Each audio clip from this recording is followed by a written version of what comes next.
Welcome to the podcast, and the track you're hearing is Flyby 2 by Blue. That rhymes, and you should too. Sorry, had to.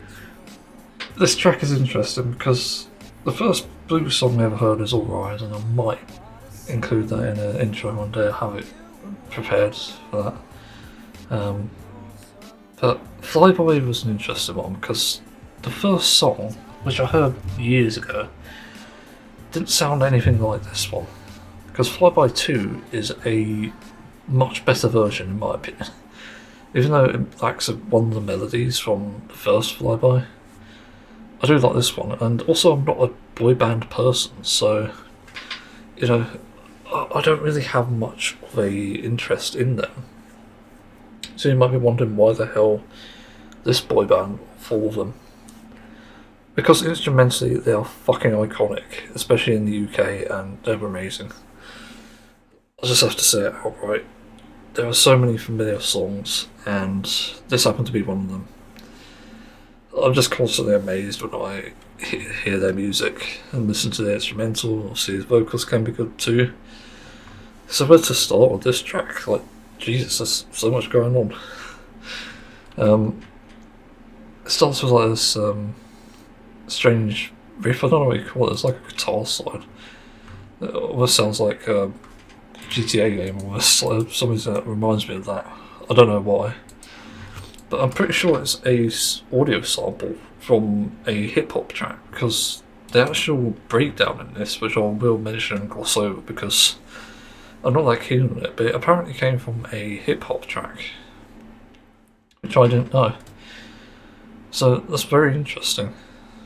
And given that hip hop is one of the genres I want to try at some later point, I'm quite curious. So the song starts off really interesting with this acoustic guitar melody, some very sort of held back bass and drum parts too, and also some obviously vocals and lyrics which come in eventually. Yeah, I can't really complain about this part really, it's good. And also I think lyrically it's pretty good too. That's one of the one things I like about this as well. That's really good.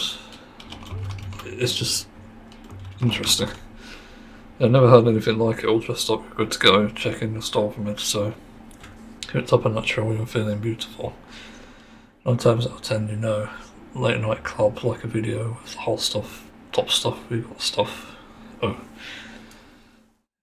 And then what a night so far, pulling up curbside in your car. That is really good fucking lyrics there. I'll cite you well. I think I know somewhere we can park after dark. Yeah, and then goes into this really cool chorus bit, which is probably undoubtedly my favourite part of this track. System up with the top down, got the city on lockdown, drive by on the low ride, hands high we fly by. Yeah, I think by far my favourite part of this part actually is the synth. It's so fucking good.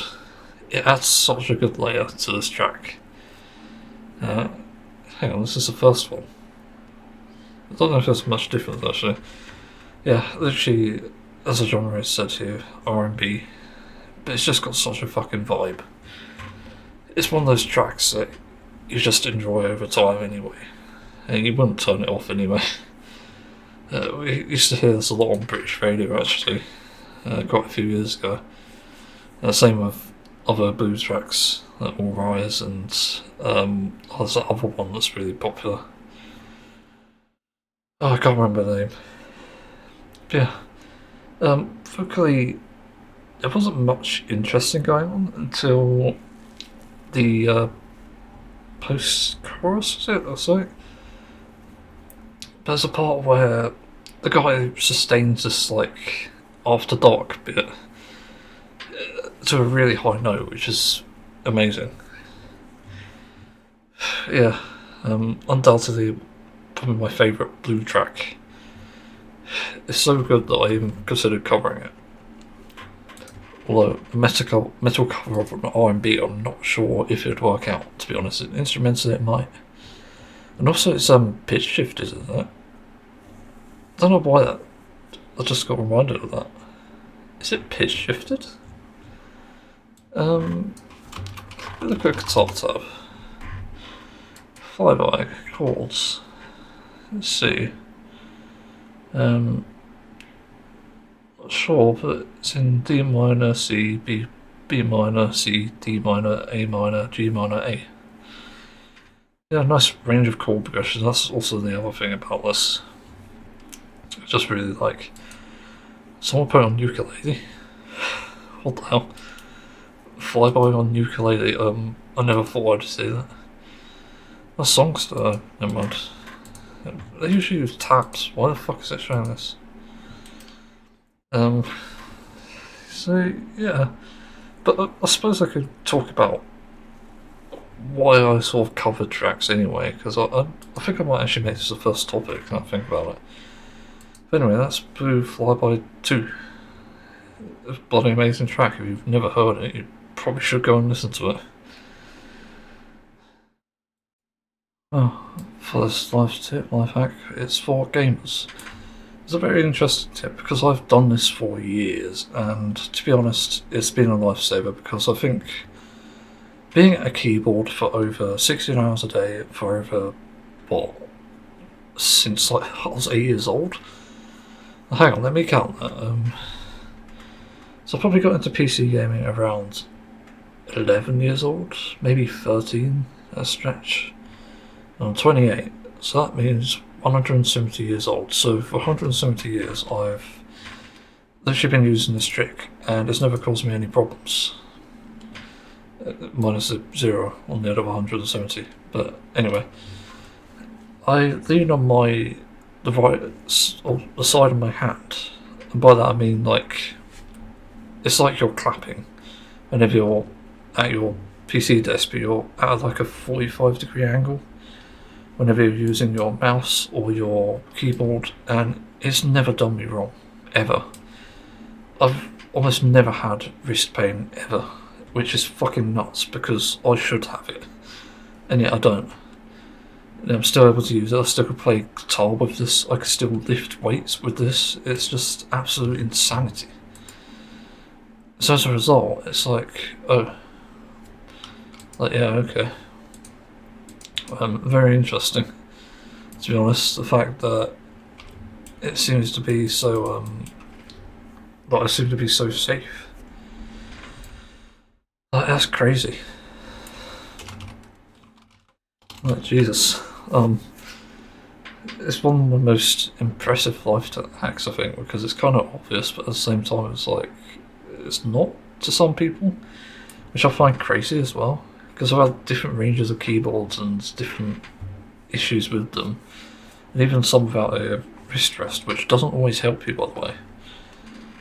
And yeah, the biggest way to help yourself really is, other than keeping your hand moving a lot, is also to, again, lean at a 45-degree angle with your hand. And yeah, I just never had issues, because the biggest problem with RSI, from what I can see, is when you're pinching your veins, and that only happens because you have it at a stupid angle, where it's like, oh, resting your wrist on the table and then doing a sort of claw hand, duck claw. I don't know what to call it actually. But yeah, you got your wrist on the table, and that's going to fucking pinch your nerves. But it's also going to pinch the nerves at the top, because if you're at such an angle with your keyboard, it's going to cause pain there. So it causes too many problems. It's not worth it. You know, it's just crazy to me that nobody realises this. It's all about the nerves, or the veins rather. I mean, the veins crawling in my skin. RSI will not heal. Yeah, I think people get the idea anyway. I think it's interesting though. This is a great tip, to be honest. It's pretty goated in my opinion. I don't know where I'd be without this. It's honestly a lifesaver. But also it allows me to draw kit a bit as well, so without any issue. Yeah, that's the importance of this shit really. That's the crazy thing. So anyway, let's move on to that first topic. So about that topic about what I decide becomes a metal cover, or just a cover in general. And I think it's quite obvious really, but it should be about the songs that I like or love. And it really varies. It tends to be depending on how I can imagine it happening as well. It's more so if I end up finding something about that even. But more often than not, I'm just finding tracks I like over time. You know, look at what I've got at the moment. Like, God, there's even like Simpsons theme which I might try. There's even random ones like the Mario style theme, but in a certain style, which I'll try. There's even like dance tracks like Persona. It's obviously TV tracks again, mostly Japanese. Final Fantasy 14. Like, there's even. I want to do a cover of like Moloko's Sing It Back when I get a fretless bass, because that's going to sound fucking orgasmic. So, I want to try that. But yeah, there's such a range of things on here that it's pretty much down to random chance if I like the song enough to do it and enjoy it enough. Like, there's even crazier ones like Soul to Soul, Back to Life, which I need to remind myself of, because sometimes I look at these and think, like, what am I thinking making a cover of that? And yeah, it's just, I really like music and I want to make it better. Yeah, that's what Back to Life was. I'm not sure it needs a metal cover. Listen to it, and I'm not sure how you get it to work. There's not really anything going on instrumentally in some parts, but the piano and the synth parts are really good. Just doing a fucking headbang. What the hell? Oh yeah, that's why the fucking violin part, the portamentos. Yeah, that's so fucking good in this track. Jesus Christ. It really adds to it. But yeah, that's like sort of an insight into why I cover these things and even revisit covers for that matter. Sometimes I'm not happy with the ones I made, so I'll make a cover of that. It's interesting. There's not really much else to say on this, to be honest. It's just my love for music and wanting to honour it by making a metal cover. There's obviously going to be multiple types of that, and I really only make metal covers for the love of music rather than profit or just meme's sake. It certainly does seem to be interested when there is like a metal cover of, say, an R&B track. Like, I think of like Mark Morrison, Return of the Mac, which I did years ago. It turned out alright. Obviously the bass track really translated well to just a genty sort of riff. But yeah, I saw an insight into it, so I feel that was interesting. So, the far right have taken to protesting outside of primary schools because people are not English, apparently. What? Like, I saw Champagne Socialists make a short on this on TikTok, and I pretty much agree with his point about, yeah, why the hell are they coming here to protest when there are kids, immigrant kids, learning fucking English here?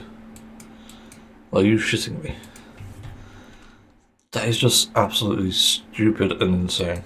Not to mention creepy. Because why the fuck are they there? Like, genuine question, why are there protests? It just absolutely baffles me.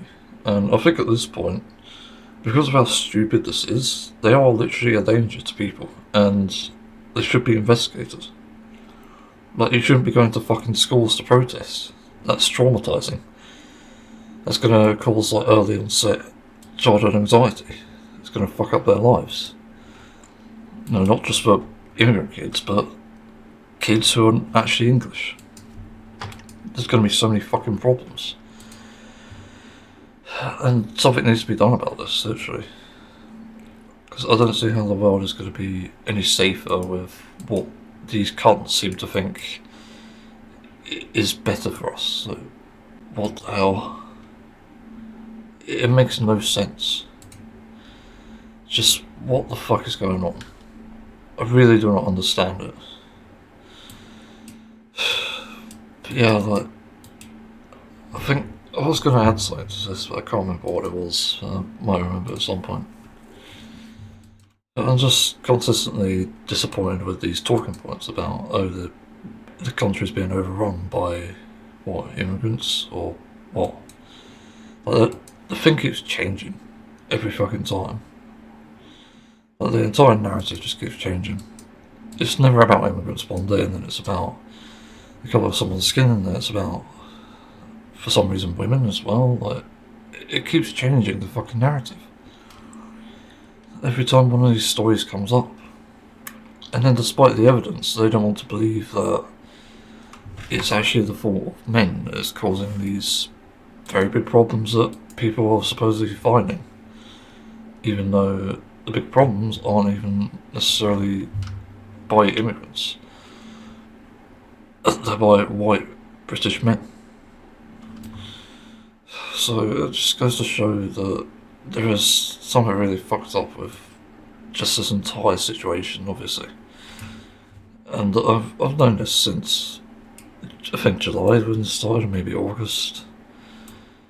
But it's pretty obvious there, and it's still obvious now that this is actually just scapegoating.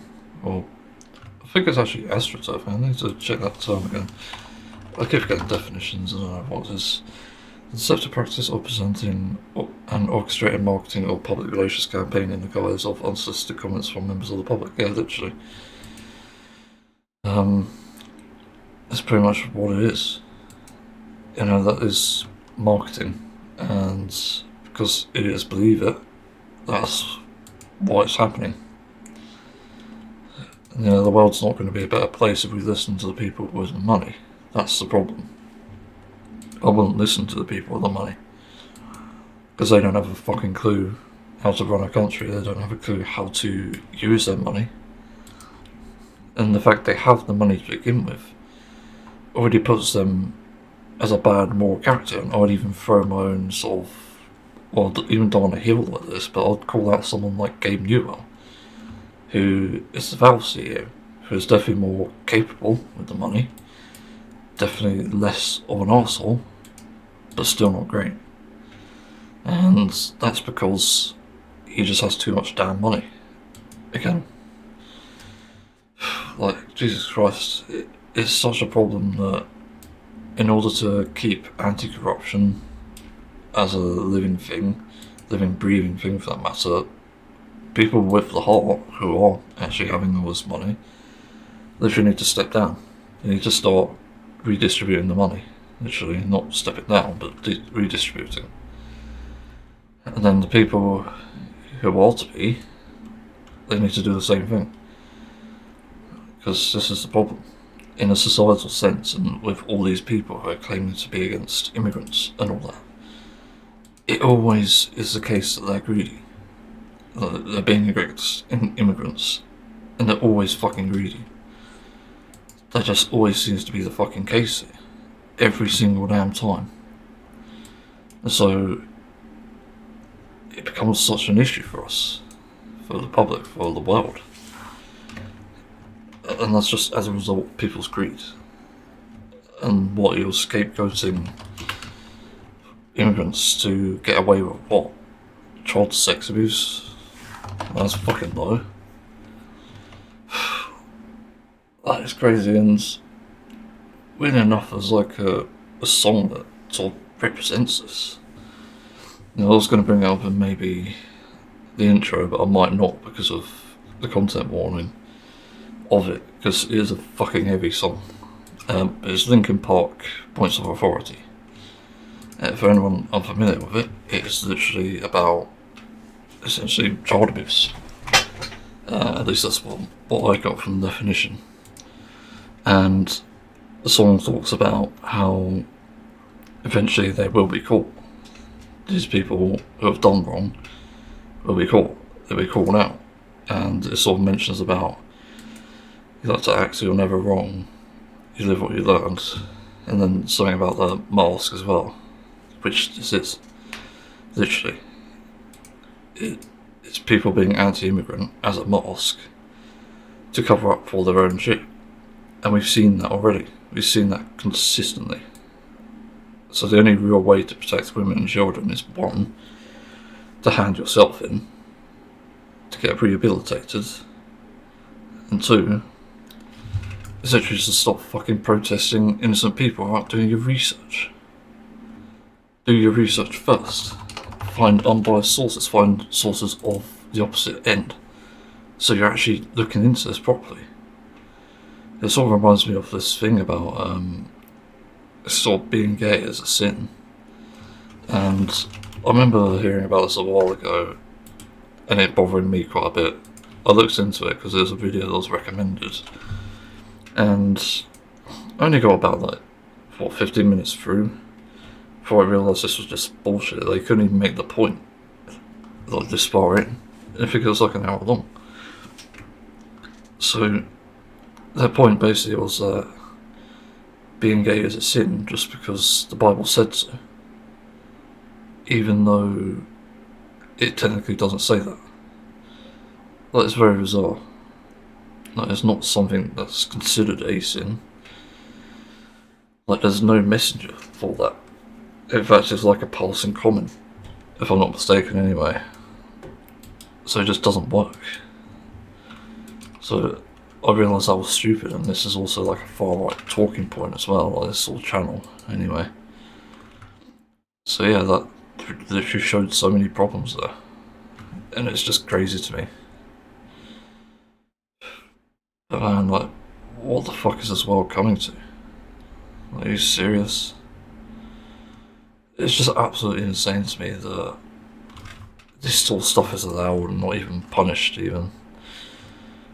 And this is why we probably need security at schools, because nobody's safe. At this point, when grown men are fucking protesting outside of schools, with children in there, distracting them, by the way, there's something really fucking wrong with this world. It's just frustrating. And there's literally going to be a point, at this point, at least, if whatever side wins, there are going to be concentration camps. There are going to be deaths. Because there's no way to fit all these people into a prison. They're probably going to do something else to them. If Elon Musk isn't already sleeping with Nigel Farage, then, there's probably a likelihood that people will be used for human experimentation as well. And yeah, this is one of the dangers of it. I bet you never thought about it, but it is actually real. Look out, Elon Musk, human trafficking. But that's a very real possibility.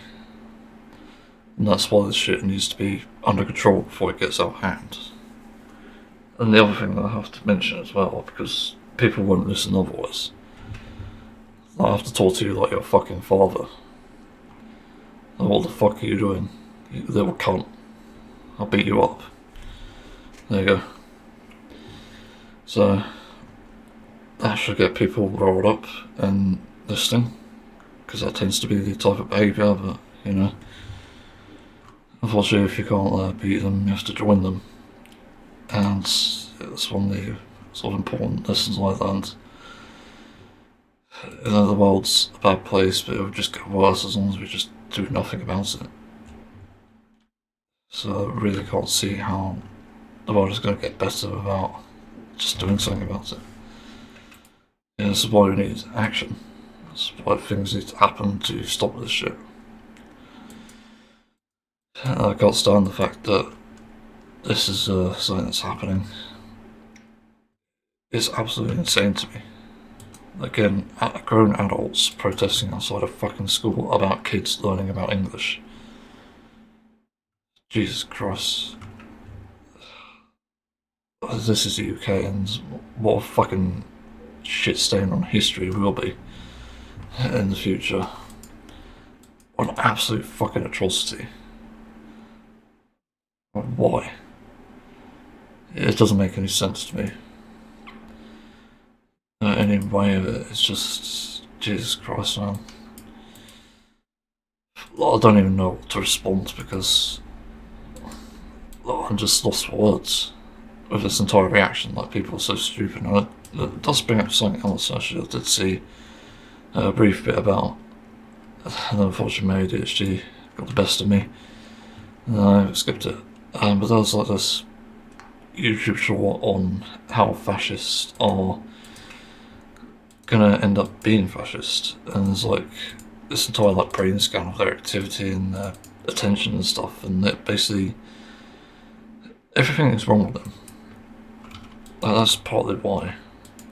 So the parts of the brain that are supposed to like make you empathise, I think it was anyway, it's like almost not there for the people who are fascist. So I guess that's why you need to sort of talk to them in a way where it's like, it's kind of apathetic. You can say something like, yeah, I care about the fucking immigrants. Yeah, we shouldn't have that many. We should address it properly. And that's not even an incorrect point to make, believe it or not, it's not misleading. Addressing it properly implies you've learnt the facts, you've learnt the evidence, whereas other people can't claim this, and you can back it up. So it's not a misleading claim. It's not even tricking people.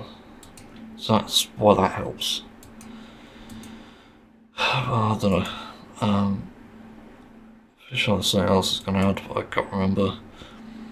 Yeah, so that's a sort of UK politics situation again. Just annoying bullshit again and again and again.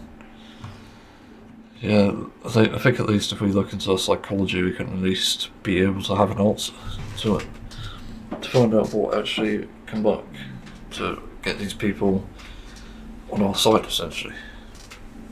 For better or worse. Like, literally, hatred is just a useless emotion anyway. But that's important. I think something's gone wrong here. Where the fuck is this gone? So something on my desk's just, the lid has disappeared. It's weird. What's that in there? Jesus Christ. Why is it on? Football on the lid. The story of my life. So, this weird shit is happening again in my mind, and I don't know why it happens.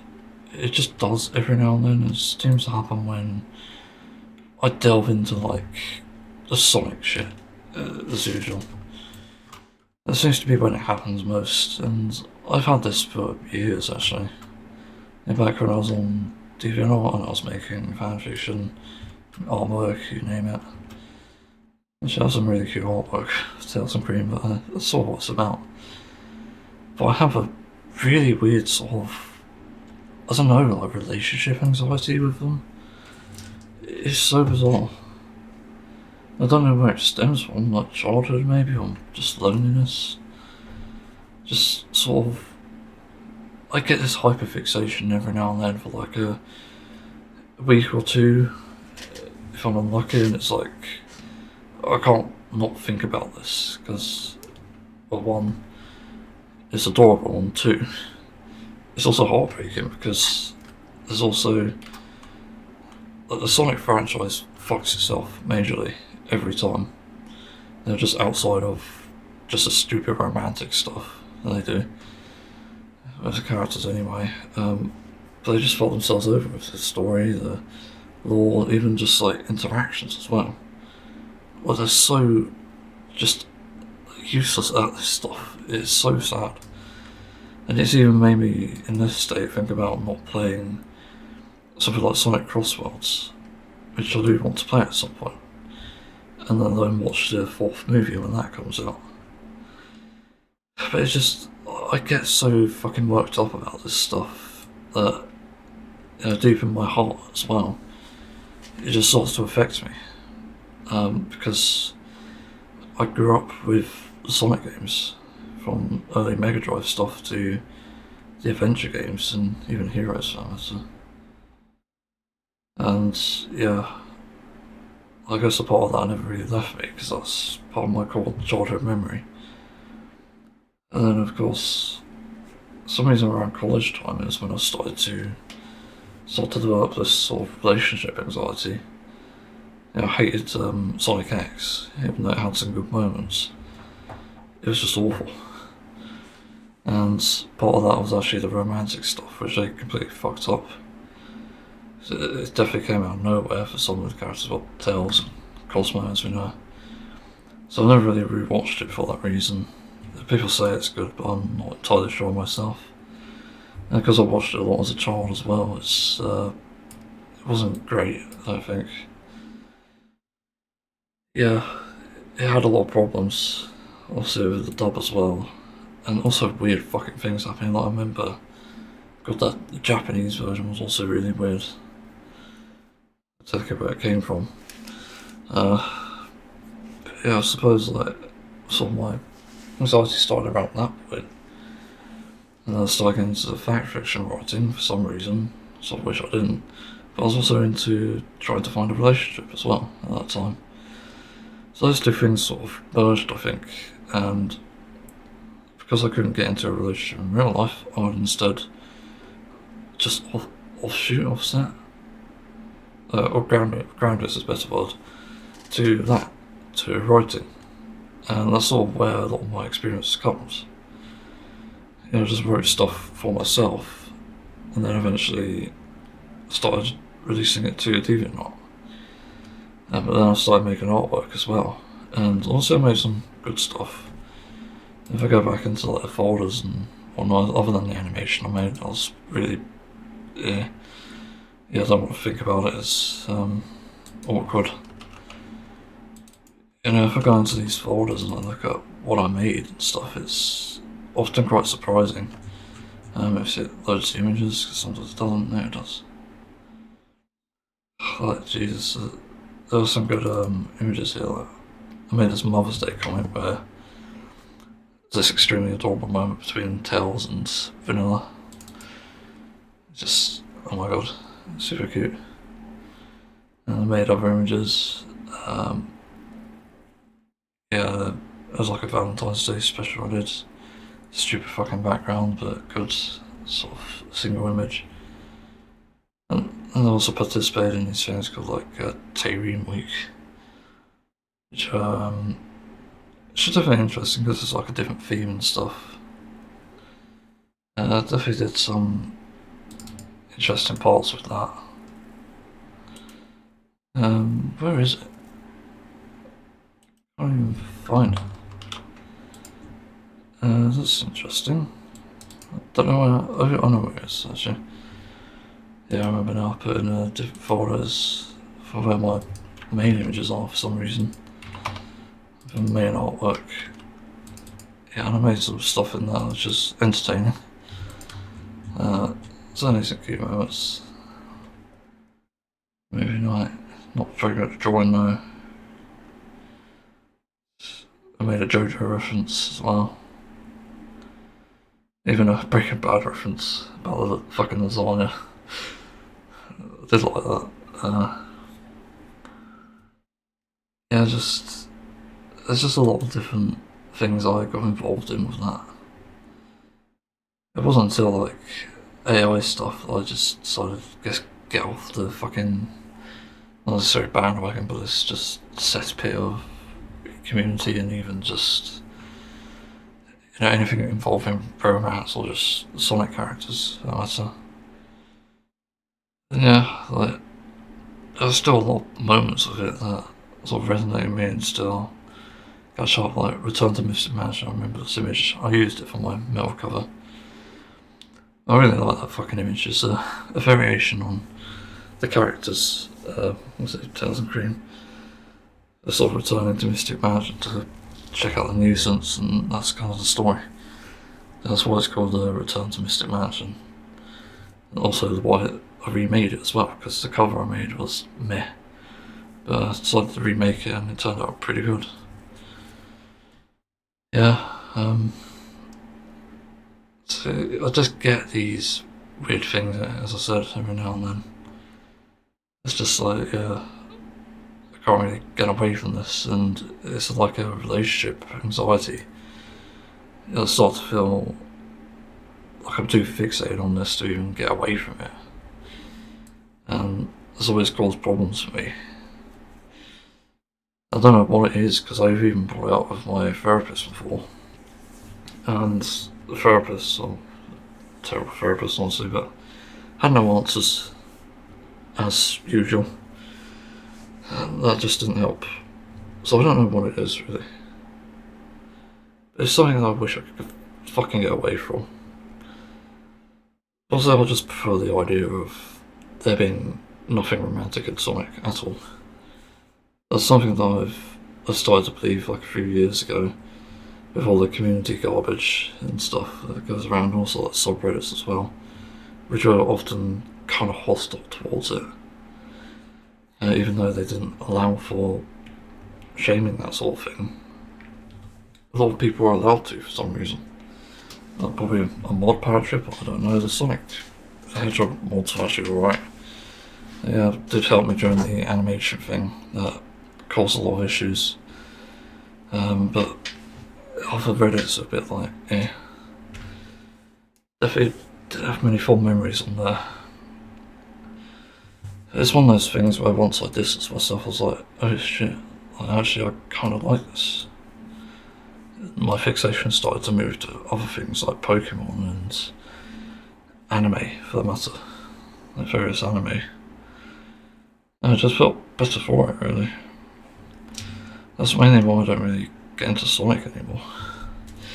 It's got a mix of like good memories of seeing making the stuff, enjoying it, but also the bad memories where the community hasn't responded nicely, and just the fact that none of this can ever be true. Exactly. Again, it's hard to describe. So I'm really not sure what exactly to do about it. It's just something that keeps coming back to fucking creep up on me. I thought I had a name for it once, and also brought it up with some close friends I made a few years ago, and there wasn't really an answer, to be honest. Like, nobody knows what to call it, and I don't know what it is still. It's extremely frustrating, because I just want this shit to be... just go away.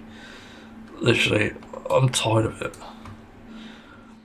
You know, the more I can focus less on this sort of stuff, the better my life could be.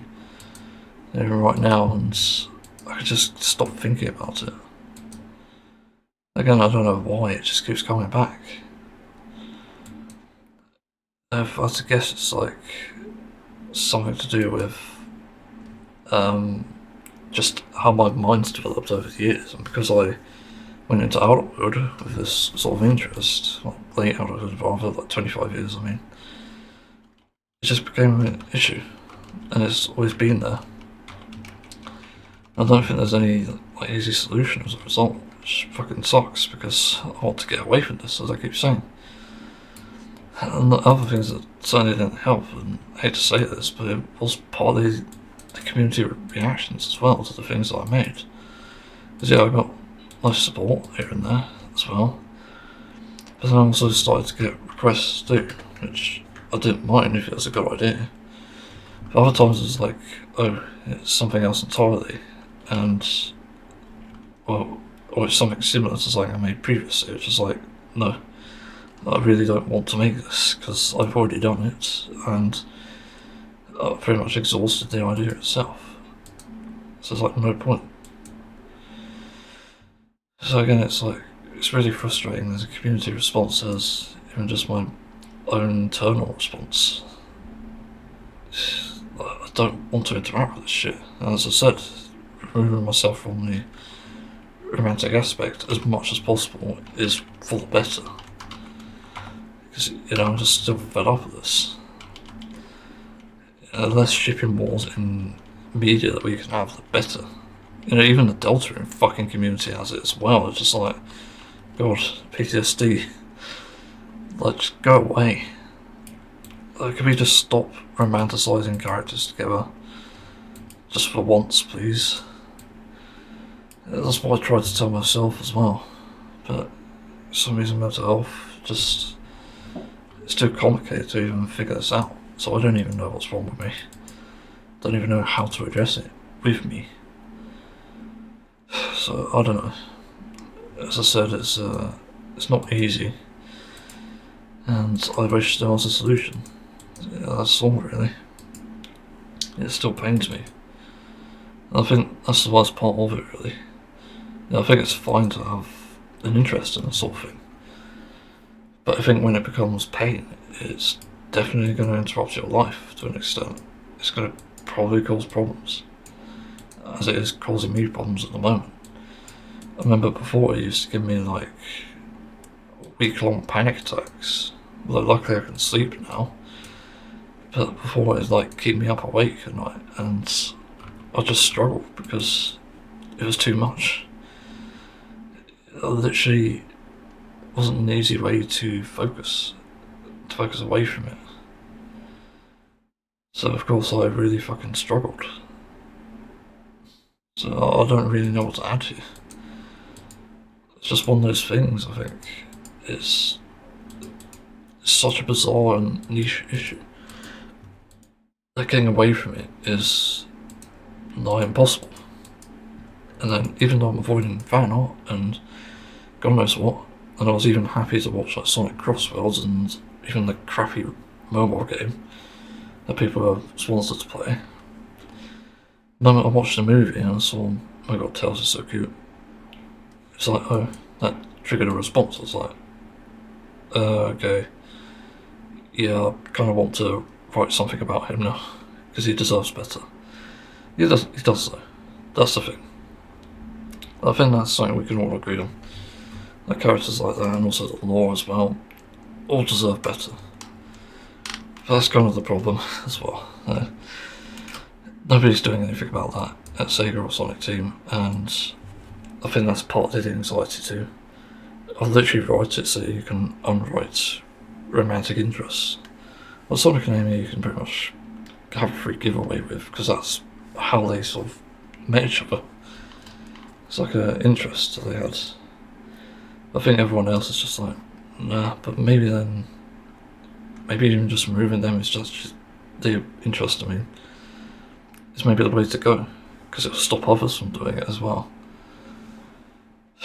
Yeah, as I said, it's a real widespread problem, not just in this community but others too. And I remember even like the Pokemon community as well, there's even something like that. It's like Ash with Serena versus Misty, and just like, yeah. And also throw a curveball in that of like something like Serena and Bonnie. Like literally when Bonnie obviously grew up. And that's like the biggest curveball I could fucking throw. That is crazy. I still laugh about it because it's kind of funny and interesting. Bizarre though. But that was the point. You know, I was doing something different. I wanted to get all the sort of shippers a bit rolled up to an extent. But in a way that's like friendly, I guess. It's just like bizarre. Yeah, anyway, let's move on. Stemming from that earlier topic about my weird relationship anxiety thing, when looking back on it about Tales, the series I made, hope to make one day, properly, but I was thinking a way to change it to make it more in line with what I said there about there being no romance is to simply have them hang out as friends and do very friendly things, as you would do. Like, I think things like hugs and a kiss on the cheek is very innocent. Like, it's adorable as fuck. That's the point of it. That's why I made Tails like that. And that's why I always used to write him like that as well. It's just, he has so much potential to be like a cutie and be shy as well. Yeah, plenty of personality traits he could be. I think shyness really suits him because that's what Fox is like. They are shy. I've encountered some in real life. Namely, there's one outside my house, and then noticed me through the window and run away. Yay. Yeah, I'm probably about the same. You know, I look through someone's window and then when they notice me, I run away. Wait, what? Anyway, I think that there's a lot of potential with again, there's sort of characters here, but to remove the romantic interest is probably in everyone's best interest. Because I think it just causes more trouble than it's worth. It's sort of the thing I felt with Dawntrail. I remember back when it first came out, it was like, oh yeah, okay, Chris grew up with Asriel. Is he still called Asriel in that in the real world, rather than Rousey? I didn't think about that actually. Hang on. Dawntrail. Asriel. Let's see what comes up. It's probably Rousey then, isn't it? Google. You're banned. It comes up as Asriel, yeah. Interesting. Yeah, because he doesn't have a sprite yet. And then you've got Rousey, obviously. Is the one we meet in the dark world, is it? He's a dark man, yep. But I remember, like, early days, people were just shipping him with Chris. It's like, oh, okay. It's kind of weird, but also to be expected, and you don't really think of it that way. But you got also something like Noelle and Susie, who are very commonly shipped because of a recent chapter. And yeah, like, there are ships that are done well, but I don't think it is exactly necessary. Ironically, like One Piece is like the perfect example of how to do anti-romance. Because you've got a cook who's head over heels for women. For some reason you've got a really horny boy in that for some reason. Momonosuke. Yeah, that was fucking weird. But there's never any fucking romantic interest in like any characters. Like, Robin doesn't express any, Nami doesn't express any. If anything, they exploit it, and it's not their sort of thing. And I think it's perfect within the lines of like, oh, characters could easily fall for them and potentially want like relationships and stuff. And Luffy, completely oblivious, is not interested in Boa Hancock, which is such an entertaining idea because Boa's like really into him. Although for some reason it was underage when she fell in love. But anyway, it's very fucking interesting how Oda handled that, I think, and also how Oda handles even just future stuff, like talking about parents and whatnot.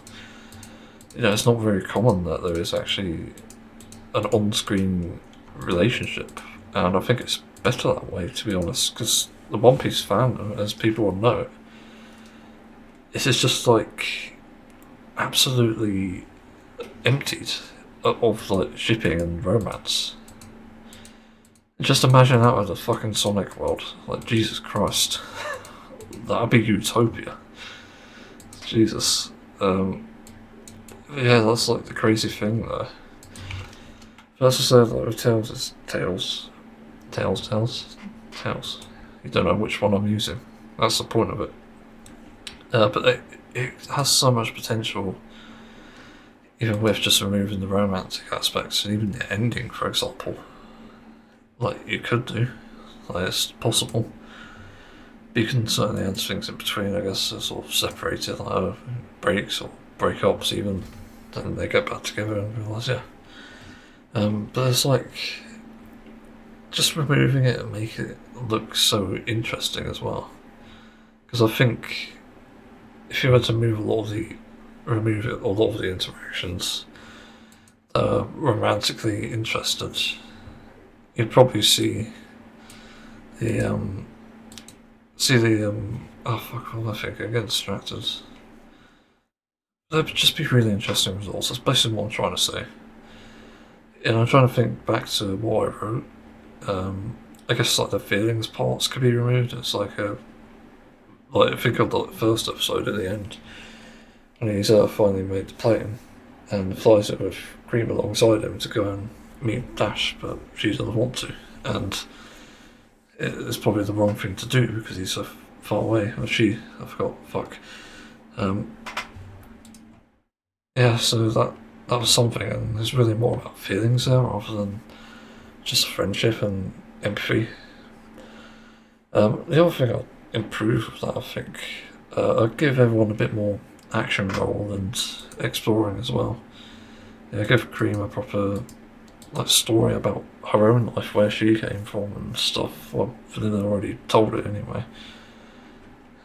Cream definitely deserves better in a lot of Sonic media, and definitely deserves a lot better in its writing, for sure. And you could definitely write her in some interesting ways, I think. Because she doesn't have to be this really cute rabbit girl who's also very kind. She can literally have that side of her where she's like, I didn't choose peace today. It's like, oh my god. Yes, Slay. Hang on. Let me do my numbers quickly anyway. That's the thing though. It's easy to do because there's so many open-ended things in the Sonic series anyway. Yeah, with that, I'll make her less interested in Tails. That's quite obvious. Or not less interested in the friendship way, but romantic way. But personality-wise, I think she could still be his good friend. That's still possible. Same with Dash as well.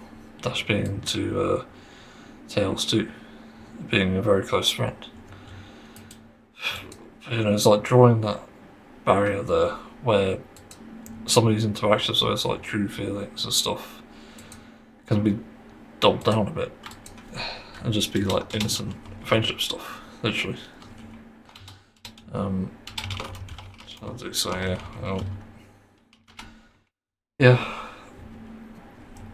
Dash. Oh, I don't know. I didn't write too much on Dash. Speaking in the past tense, obviously, she was more like a. She's definitely an important character for inspiring everyone else.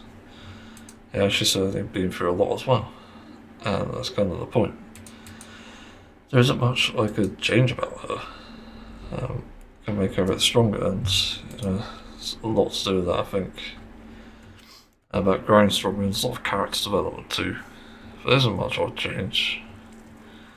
But I think other than that, the date, skipping ahead, obviously, there's more feelings and more closeness and stuff. I think something like the date is the only thing I can think of where it's actually romantic, and maybe the dance. I can still keep things the way they are, just go as friends. Other than this secret, oh, I love you and I love you too aspect. I definitely think that's possible. Even separating Dash and Cream in that dance as well.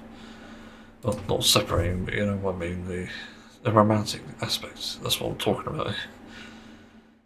So it's about, again, creating the distance without removing the distance, if that makes sense.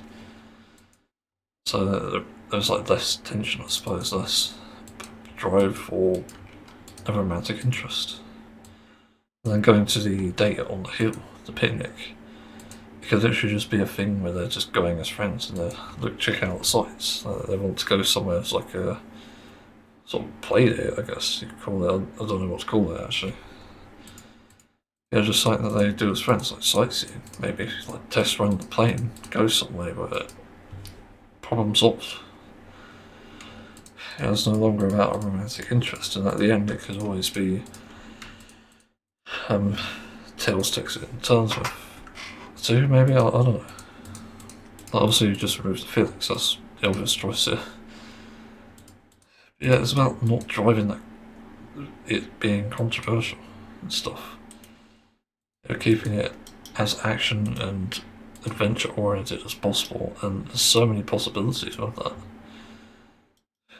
Think of exploring the rest of the world, and even between the childhood, 8 years old and 12 years old, and exploring 12 years old between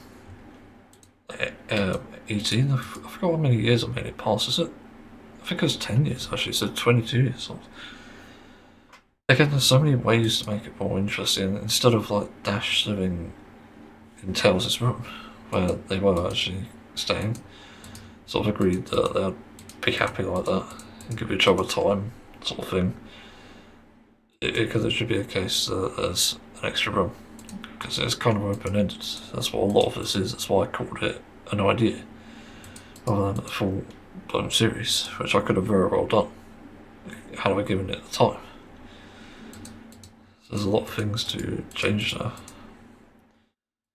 But I suppose the other thing with the series is also about, I sort of take inspiration from the idea of Bluey, for example.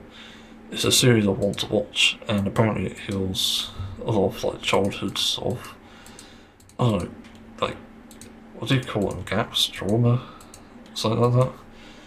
Parts of childhood that people are missing, and that's sort of my goal with Tales of Tales as well. And so removing the romantic aspect itself would probably help in that sense. So if it was ever official, I wouldn't actually force like the romantic stuff on it. In fact, I'll probably keep the ending in, but I'd remove all the other things leading up to that, like the romantic tension between everyone. You know, especially kiss on the lips, obviously confirming that. You know, most of it can stay the way it is, and again, you can focus on helping people and helping children for that matter, even helping parents. I think one of the reasons I included Dash, other than the sort of interesting aspect of adding a sort of love triangle almost, but it's a throuple actually, is just having an actual trans representing character. That's kind of the point with Dash there, and also showing that everyone can be different. And that is my problem with Bluey, actually. Like, actually, I feel like I've like Bluey characters. I don't know why I didn't think of this before, but what sort of species have you got here? Because it can't be all dogs, can it? Blue cat? No, it said Bluey, you fucking idiot. Google. I saw Stitch, Gumball, Blue, or Blue's Clues, so it's an oldie, but a goldie. Yeah, it's like, what the fuck? That's so weird. There's an entire... They have their own site with that. Okay, that's interesting. I'll look at the sort of image they made. So what have we got here? Dogs. Nice, there's a dog in a wheelchair. Great representation. I fucking lacked so much of that back in my childhood.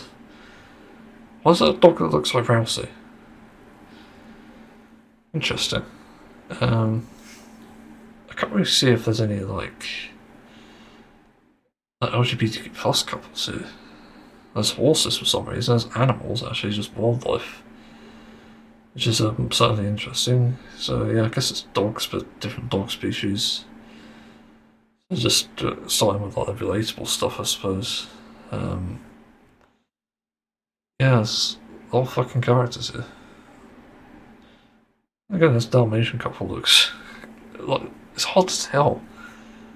Like, you can't tell who's male or female. I don't really care though. You know, it's like there's nobody LGBT plus representing just from the offset here. You know, if there was, it'd be great. Yeah, I definitely couldn't find anything when I did research a few years ago on this. Yeah, that's kind of my point. It's also like not just having them as like adult characters. It's just having children with obviously these romantic interests, which are very real. They exist. They're very much part of the LGBTQ plus community, but not the 18 plus community, which is a very fucking different thing. And people seem to mix the two, because that also exists for straight people as well, and cisgender people. Yeah, newsflash. Like, shove that down your throat and fucking swallow the truth already. So yeah, that's kind of the point. I wanted to show that it's okay to be different, like Dash's.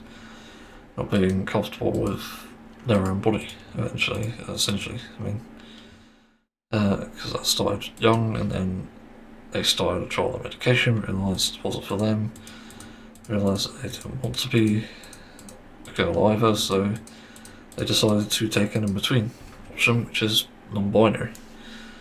So that's how that ended up, and that's just how you write a character like that. I could be wrong on like how you discover that, But to me, that's how I would see it in terms of discovering if you're non-binary in childhood. You're just going to be comfortable with either. And obviously, it's sort of implied here, but with Dash's past being previously male as well, that's also an impactor. That shows that there's been a lot of exploration and discovery, for that matter. So that's why I wrote them like that. And also you've got your neurodivergent characters like Jerry with autism, pretty much audio sensitivity being the worst thing, too relatable, and Tina with ADHD. Yeah, that's the cast of characters. And also I did write that Amy's father, I think eventually was gay. I'm pretty sure. Yeah, it's interesting. Obviously there's a deeper aspect to that too, I didn't realise. I didn't think about that actually when I was writing it, but also by the fact that he has a daughter and he's gay, it shows that he's been through some trouble in his lifetime with that anyway, with his sexuality. Anyway, I don't know what else to add really. I'm pretty sure I've written it as good as I can. Again, some parts can be removed and adjusted to more suit, again, like being aired. But I don't think it's too good to even fucking air at that point, or even make a comic out of, so I'm not really sure. But I just hope that maybe the game's taken inspiration from something like that, so I've made it so they can actually make a good fucking world, actually explain it, actually flesh it out. You know, can you imagine a game like, I don't know, made by the ex-Telltale developers, but based in Sonic? There could be some amazing moments in that, as long as they don't go the romantic route. Yeah, I imagine that could be interesting, for sure. Also some opportunities for a sense of humour, because especially with a game like Dispatch, which came out recently, yes, it's an adult game, but they could probably make something funny. Probably do it in specific ways, but I don't know. Then again, 18 plus Sonic game? At that point, I don't know. It could work. I could be wrong about that, but it's just my sort of idea, 2 cents, whatever you call it. Anyway, I better move on. It's just a brief discussion. Brief, 19 minutes, Jesus. Well, was the 2nd of December, I should say, and some fucking reason people are setting off fireworks. Even though Bonfire Night was, what, like almost a month ago now? So what gives? Why the fuck are people setting off fireworks randomly where I live? Because this never used to be an issue, but it seems to have become an issue. In my last place, it used to be set off like what, every Bonfire Night or New Year. That was it. And it was the same with the place I lived before that. But here, for some reason, I don't know if it's like people sniffing manure or whatever, this is somewhat near farmland. It's like, what the fuck? There's something wrong with these people, seriously. And it didn't really click before, but then I realised why this all happens. Because I was listening to the Triforce podcast recently, and that was, I can't remember what episode it was, but also there's a lot of interesting topics and entertaining things in this podcast, that's why I still listen. And one of the topics was fireworks. And instead of, Lewis essentially trying to dismantle this fireworks stance, and Sips even, which is surprising, they encourage people to get fireworks. Like, what? They have pets. I'm pretty sure all 3 of them have pets, if I'm not mistaken. Lewis maybe not. But it's like, what the fuck? Are you kidding me? The thing going through my mind was like, Or if you have pets, that's not a good thing to do. Because it terrifies the shit out of them. It's so weird. And then it just gets worse, where they just take this completely apathetic stance, like mainly Sips and Taiream for some reason, saying that they should set it off even if it does cause distress to animals. Like, what the fuck? The crazy thing is that Sips is actually vegetarian, initially for the animals. And not so much nowadays, I don't think, because he has eaten animal, technically meat or whatever, either on accident or I think just from kids, but you know.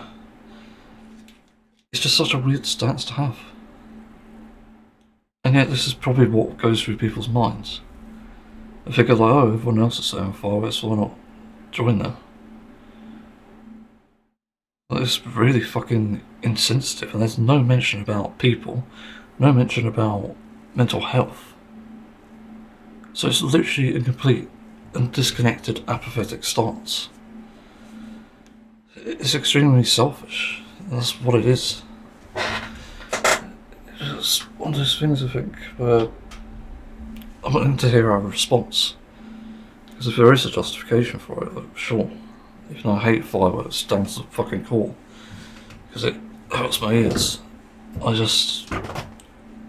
need to hear a good argument first, in order to justify it. And at the moment, I have not heard anything. Nobody responds. Not the council, not the people I talk to it with. Like, nobody can provide a good argument in favour of it. So to me, it's just another useless fucking thing. If you wanted to see fireworks, instead of setting them off, watch it online. Watch something different. Like, there's probably different things to even do outside as well. Like, many ways to make it entertaining. I can't really think of anything myself because I'm not really an outdoors person, but outdoors people would fucking know. I'm sure of that. And even like a bonfire is technically less harmful than fireworks. So why not just do that? It seriously doesn't make any sense to me. It's just baffling that supposedly someone who's vegetarian and Lewis who is a fake vegan, because I've sort of looked into veganism before and stuff and also seen it on stream, but he doesn't actually prescribe to the philosophy of veganism at all. It's just plant-based, that's it. And it allows him to cheat on the lifestyle, but anyway. Yeah, it's weird that despite all this, people are still willing to justify fireworks, even though it's objectively harmful to the world, harmful to ecosystems as well. And it just sort of gets worse because of that. And Taiream literally said, like, something really fucking fucked up here. It's probably one of the most fucked up things I've heard him say, ever. And when he was like, talking about people possibly complaining about it for the animals' sake, he literally said that the animals need to know who runs this place. Like, Jesus, talk about human supremacism. That's really fucked up. That's just crazy. There's so many problems with that stance because it already justifies a lot of the horrible behaviours towards not just animals but people of colour. Because that is the stance that they have. They have the stance that, I don't know what I call it, stance, but stance. They're like superior to every other race. You know, a white human, British or American, is far more superior to a black person in their eyes, and it's literally the same stance. So what the fuck is going on here? It's almost like the podcast itself had been edited with AI by Elon Musk or YouTube or something. Because there's no fucking way someone with animals who's had them for this long, and then other people who are obviously the Sips being vegetarian, I was just like, oh yeah, do fireworks. Nobody would care. It's absolutely insane to me. Like, I just don't have words for this. It's so fucked up. Here it is. I found the podcast name. Triforce 338. It's called Super Rocket 9000. Like, what the hell? It is so fucked. I don't have the words for it. It's complete apathy, and it's just absolute insanity. I really don't understand it. Yeah, I don't really know what else to add here. As I said, fireworks, I'll repeat the things I said before, rather. But fireworks is a firearm, technically an explosive device, a terroristic device for that matter. Because it literally does disrupt ecosystems and people's minds, essentially. It causes way too many problems. And that's why it needs to be illegal alone, but there's also other problems with it. It's essentially free gunpowder, so people are able to make explosives for that matter. There's, like, the sound aspect is horrible, and nothing is done about that either. What's the other thing I was thinking of? Of course it causes a lot of accidents because it is a firearm. It does cause injury and death. It actually does that. I'm pretty sure there are a lot of accidents around this time of year too, because of that. It's just so bad. There shouldn't be any fucking fireworks, full stop, in any place. And given the world's already struggling and we're going through climate change and all this other crap that's going to essentially kill us, we really do not need this. So taking the apathetic stance is just absolutely stupid. It's just going to support right-wingers, it's going to support all sorts of fucking terrible things, because it is the same stats. This is a consistent view that right-wingers have. Yeah, they try not to get political on the podcast. They've explicitly stated that they're not people who side with the fascists, which is good, but then you're siding with the fascists. Fireworks itself is kind of a fascist stance. Let's not fucking kid ourselves there. Because fascism is typically the apathetic stance, and that's often because people just don't give a shit, or they're really fucked up in their heads, or they just want to get revenge. And that's what this just smells of to me. It's like something fucked up is going on here. So I don't really get it. I've said all I can here. It's literally it's adding more fuel to the fire, for lack of a better term, better phrase rather. Anyway, I better move on. So, assuming I don't get distracted, I've got a weird topic to talk about. This sort of something I've noticed that happened the moment I got back to doing music and artwork. Well, it's mainly music, but artwork I sort of had some realisations, and I realised I needed to essentially stop working on this project I'm currently working on, at least wrap it up and be done so I can move on to the next thing. But the thing I wanted to bring up was I've essentially noticed something weird with my music, because it's happened twice now. So with my cover, my recent cover is going to come out at some point, I'm not sure when.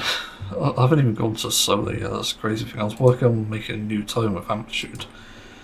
Long story short, I couldn't make it for the rhythm, but I could make it for the leads, which was very bizarre. And the main thing stopping me from doing the rhythms, other than just the insane crackling that it could cause, is literally the issues around the cabinet. Because the cabinet for some reason is a really big problem on the rhythms. I've got it working on my original, but not the covers for some reason.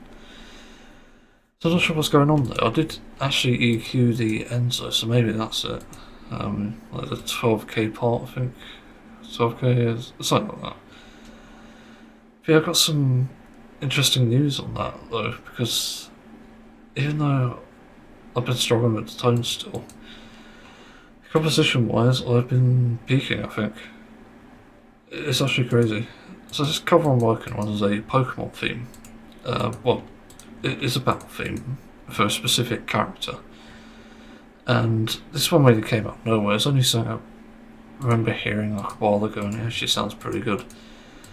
It already peaked with the intro, because it references two famous, well, a famous song and a famous band. Well, it's another famous band with the song anyway. But it's so interesting to me that after that I ended up experimenting with it, and there's this like arpeggiated bit where it's only so brief that it just doesn't really add anything to the riff. So what I ended up doing was remixing it and discovering something absolutely fucking insane. Like, it sends me. It gives me chills. And it's just like, what? I don't know where this even came from.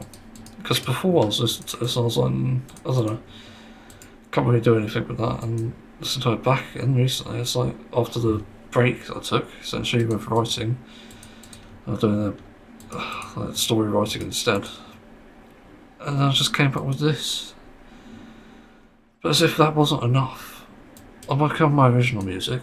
I've just finished the solo and the bridge sort of between that and the key change. And then eventually I got onto this key change bit, which is, yeah, it is fine. I'm varying up a bit. So the song's almost done. It's just this outro bit and solo maybe. And the vocals and lyrics, of course. The vocals I'm not looking forward to because I'm not very experienced in that. But the part that really surprised me was I'm working on the key change. I've remixed the chorus to work with it, and I'm adding a solo to it. And the solo just sounds insane. I've never written anything like this before. I'm not sure if it's because I've been playing guitar again, or if it's because I've just had that break and I'm more able to get into the mood of playing this music. But then I realised as I'm watching the Have Films music stream for Jingle Jam 2025, I'm finding places where I can add melodies in their own music. Which is crazy. Like, it's so bizarre. I'm just that melodically minded in terms of music. That it is literally something I can do. It's something that I forget I can do. Yeah, it's not experience in a sense, because I don't know music very that well. I don't know it well enough to tell you what the key is even in. Actually I can with the Pokemon song, I think it's in C#. So, can't control the cough. Pretty sure it's C#. Was it something? I actually can't remember now. I think there was a MIDI, so yeah. But the original music is also in a specific key. It does have a key change a bit. But I'm really excited about the original music because I'm finding more and more things that I want to try and cover. As in genres. Because I don't want to do exactly just one type of genre of metal, like metalcore, which I love, by the way, and I will include it if I can. But I want to do other things. I want to do the Hope metal that I obviously make metal covers in original music, and on top of that, I want to make different genres for this type of metal. It's like alternative metal, I guess you could call it. And the entire point of it is that I'm doing completely random, would not think they would work genres. So jazz was one I experimented with before and didn't really do well, and maybe with experience I can. But I'm thinking of doing one to do with house music, hence the Have Films music stream I'm listening to right now. Which is amazing. They did a song about Toby Carver, which is hilarious. It's so fucking good, that entire just a few hours. It's insane. But yeah, music. I do think that I have that potential to even go into these other genres and be able to experiment with them, because this current original is actually an experimentation. It's not house music, but it's sort of like Eurobeat sort of dance with metal. And I took inspiration from a Sonic CD cover I did, which will give you a big hint about what it's about. I think that's interesting. Yeah, and working on this like final solo for this original, it's been insanely interesting because I'm finding things constantly to add to it. And I don't know if it's because I've taken a break or what. I'm so confused. Where did all this creativity suddenly come from? I've just been away from it for over a week. Like, hello? Like, is that what I need now? To make myself happier? I don't know. And annoyingly, one of the things that I noticed as well when I got back to music and artwork is the stress of it. Like, the thing is with that, I just experience stress on a daily basis, I think, but when I was writing, it was less stressful. I don't know if it's because I was more locked in or because I was more engaged with the thing I was doing. I can't really pinpoint it. And suddenly getting that creativity again, like going from one creativity to another, it's just absolutely insane. I don't know where it comes from. So just saying this to mention it, really. I can't explain it. That's what I'm asking. Can somebody explain that shit to me? I don't know what happens. Is it motivation? Is it change of meds even? Because I think, talking about my NSFW episode, I'll talk about sort of the things that changed in my life recently, and I don't know if that's to do with the meds just finally wearing off or what. Because I think I was still on the side effects of the medication for a good few months after quitting. So I don't know. It's very interesting anyway, so I'll move on from this topic. So I wanted to talk about something interesting, possibly, maybe not, maybe it is.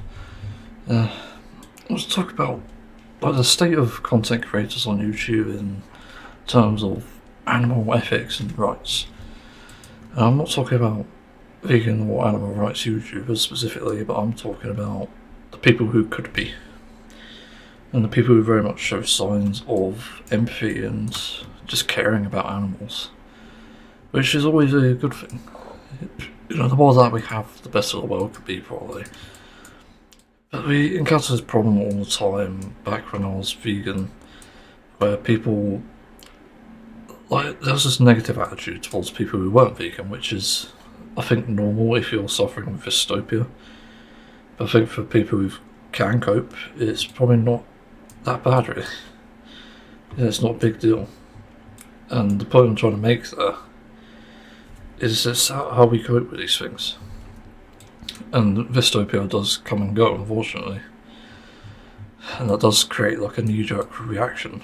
Like, you literally have this fucking, I'm not sure what to call it, existential dread, but about just the landscape of humanity. Like, almost like an NPC epidemic. It's basically what we're looking at here. And it's crazy. But I suppose the biggest concern comes with the fact that there was a video I saw recently with Voice Critical, let's just say who it is, who called out a quote-unquote prank channel, which, yeah, that probably is. I don't know the channel myself. I don't watch pranks anymore. The most of us probably only ever watched Filthy Frank, but that was years ago.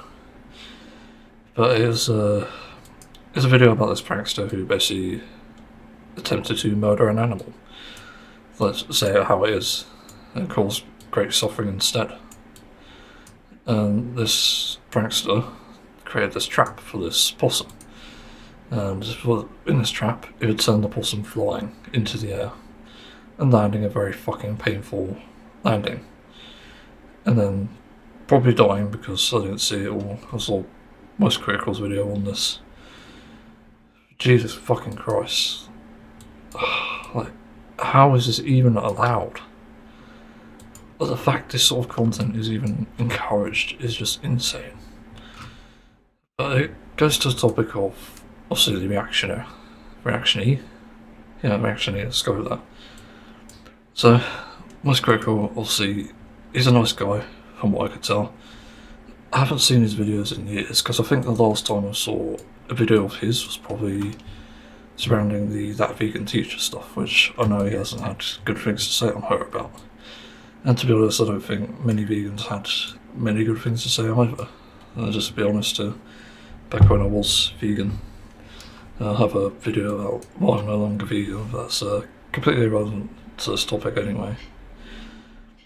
The main thing I wanted to talk about was just the idea that in this world, people can react to this and then not realise the hypocrisy. I think it's cognitive dissonance. I said that wrong. Bloody learning difficulties and speech impairment don't mix. Yeah, there's literal cognitive dissonance, because this sort of suffering that this opossum went through, it literally, this happens to farm animals on a far worse scale, on a far grander scale for that matter. Not that it is grand really, because it's fucking gross. But yeah, I'll mention that in the comments, and maybe I'll get some responses, I don't know. But also there are going to be some really butthurt farmers who try to justify the industry practices that are used against animals that are learning exploitation, which is where this all begins. You know, when there's human superiority or supremacy for that matter, you can actually rule out the fact that any sort of care we have for lesser beings is probably going to be non-existent. Which obviously brings in this conversation about this prankster, or prank channel rather. I don't know why we're calling them pranksters, they're not really. Just fucking weirdos who basically wind people up to get views, but anyway.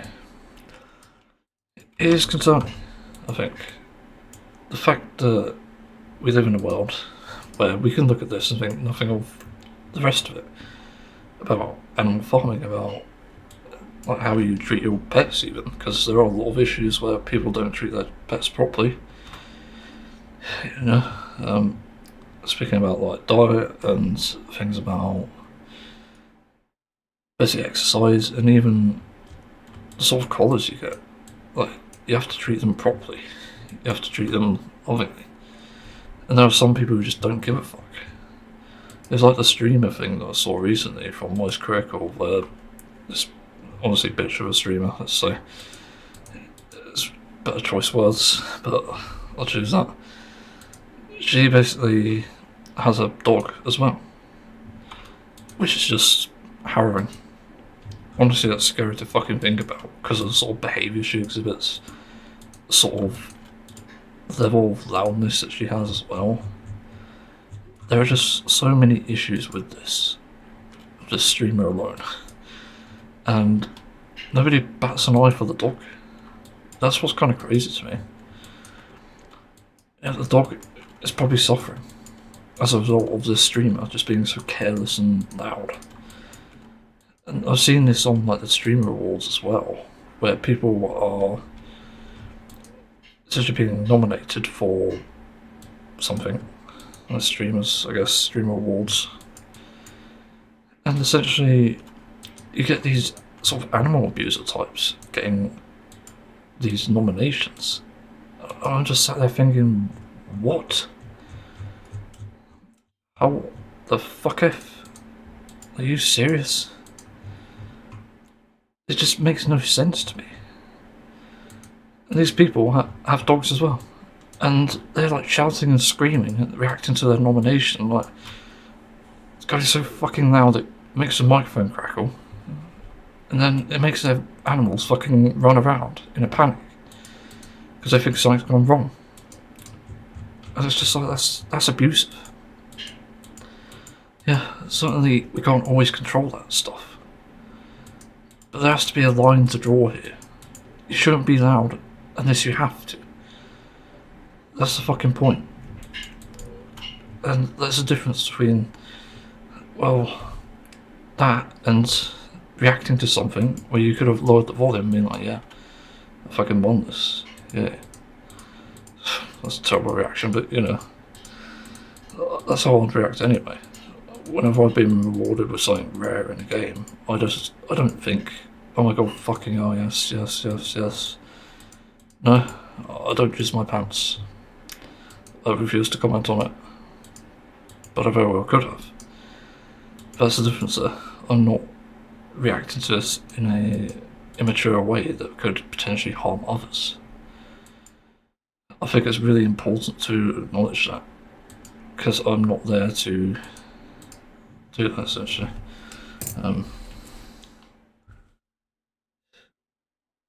It makes me worry, because people are reacting in a certain way that just harms others. So, about Most Critical, the thing I was going to go on to here. Yeah, there is obvious hypocrisy here, and it isn't good. I think it's sort of similar to the thing with that vegan teacher. Again, I could be misremembering, but it seems to me that there is a capacity for empathy towards animals here, Most Critical. I've seen that firsthand, and that is a good sign, to be honest. I think it's really important to highlight that, because in the world at the moment, apathy towards animals is supposedly on the rise just because people are just less caring of themselves or less caring of others. Like, they just seem to phase out every other fucking entity in existence, which causes many problems. It's just like, what? How? Why? When? It's insane to me. So I think the topic I was getting at, just to say it outright, is I think there's many people who have the capacity to speak up for animal rights, to become vegan for that matter, or plant-based at the very least. And that's concerning me, for sure, because it's something easy to do. The information is out there, and if you have easy access to doctors, there is not really any excuse. Like in America, there isn't.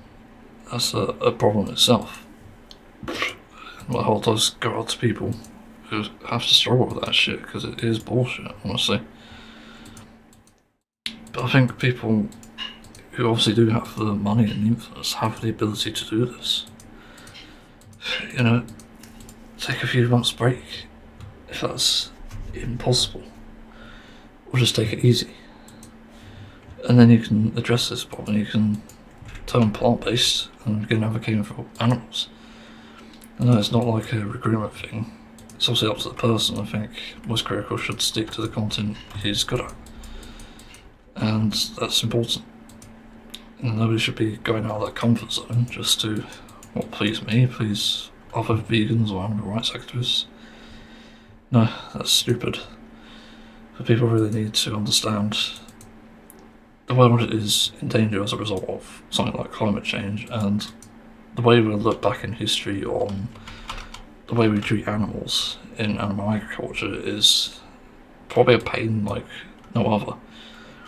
Because we'll probably look back on like war crimes in what, BC and AC after Christ, and obviously before the technological eras that we've been through. And we just hang our heads in shame because we've done such atrocious things to not only people but animals as well. And there's just like no way that we can cope with that. It's going to eat us alive, I think, if I'm not mistaken. Because there's no other way to react to that. You can't go back and change it, as far as I know anyway. It's just going to cause too many issues. So I think we do need to start encouraging change for many different people.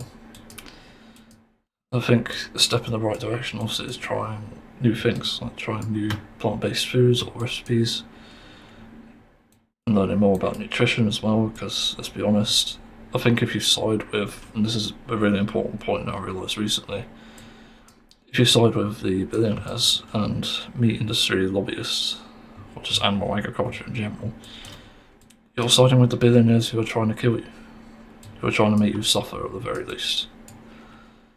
And that's not a good thing, obviously. It should be quite obvious, but for some reason people are ignoring that warning. It is a real danger to us, to humanity, to animal life, to the environment, climate change, everything.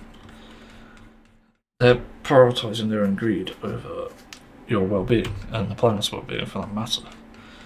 So why anyone sides with them, to me, is still an absolute mystery. There just simply isn't a reason to do so. These people are morally corrupt, and the fact people are willing to even defend them is absolutely insane to me, as I said.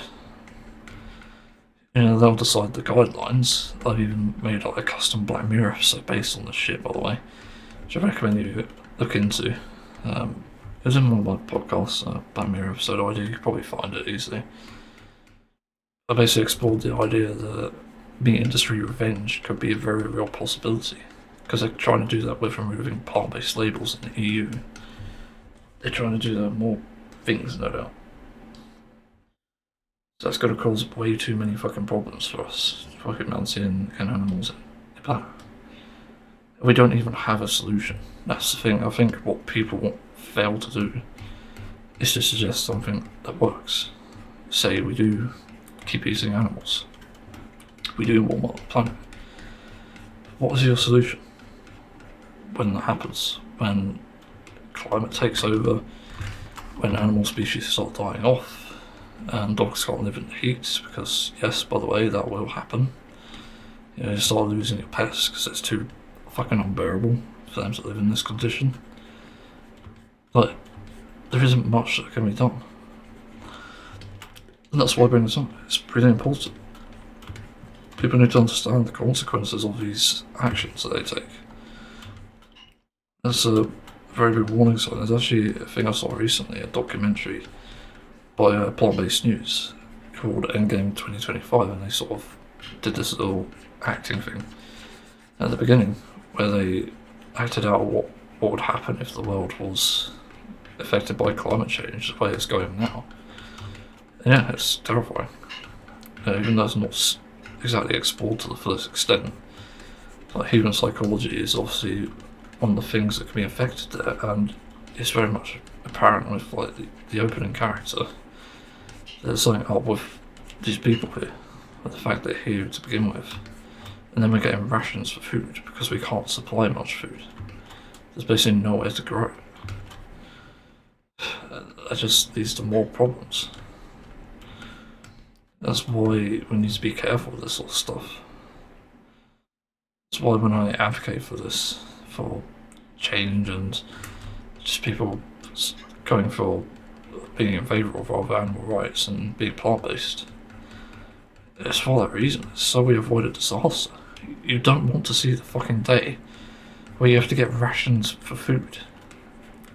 And you compare like now to 50 years later, 20 maybe, you'll see the drastic difference, and you'll be sitting there in your armchairs, probably elderly or middle-aged, your bones cracking and shit, and you'll see that you actually miss the days where you can just go to the supermarket and pick out food, rather than it being rationed by the government and given to people at random or just based on a set of guidelines.